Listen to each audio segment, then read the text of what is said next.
në vitet e fundit, shumë dinamik, por nga ana tjetër ku vjen puna që një turist i huaj vjen dhe përballet me një Filipinas, çfarë mendimi bën, domethënë çfarë mendimi krijon.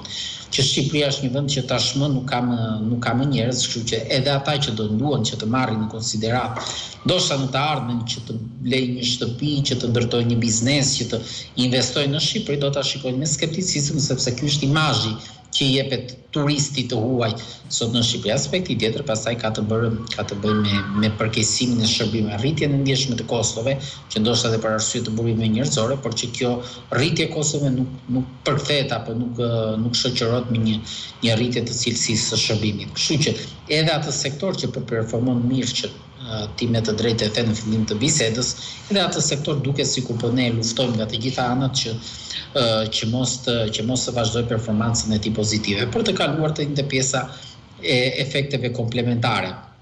Në çdo vend që zhvillohet apo le të themi që ka një performancë pozitive të zhvillimit ekonomik, çfarë është? Krijon ato efektet komplementare, do të thënë sektor të caktuar të ekonomisë duhet që të ndërlidhen me sektor të tjerë që mund të gjenerojnë efekte komplementare pozitive për ekonominë.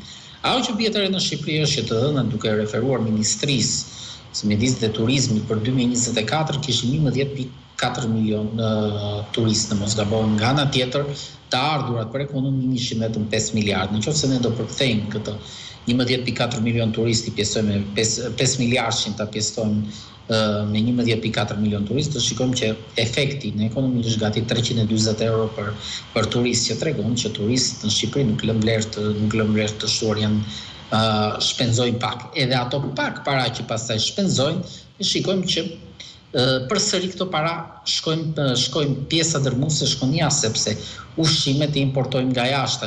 Tani kemi filluar produktet e mishit i importojmë nga jashtë.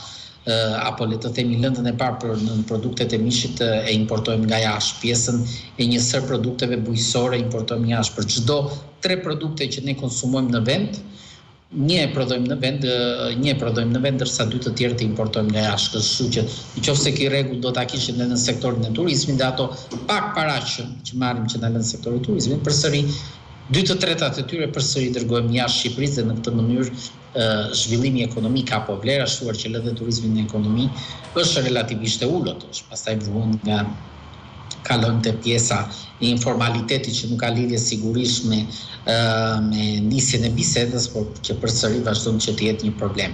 Për të konkluduar, mund të themi që Shqipëria për fat të keq është një ekonomi spartane, e mirëfill spartane, që ata pak sipërmarrës të guximshëm dhe të mirë që ka Shqipëria mundohen që të sajohen në varësi të situatave sipas mundësive që kanë për të zgjidhur problematika të caktuara.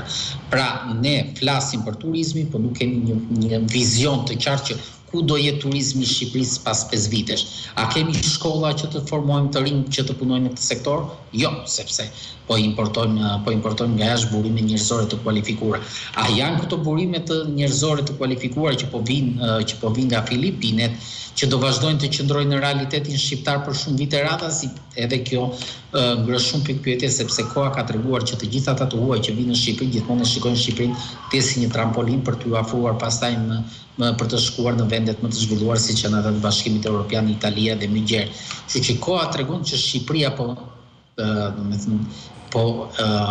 lundron, do me thënë thjesht deri ku shikon, do me thënë lundrim i thjesht tani për pastaj apo një zgjidhje të përkohshme, nuk ka një model të mirëfill që ku do jemi ne mbas një viti, mbas 5 vjetësh apo mbas 10 vjetësh, qoftë edhe në sektorin e turizmit që performon shumë mirë. Në përgjithësi s'është vetëm turizmi, janë shumë degë të tjera të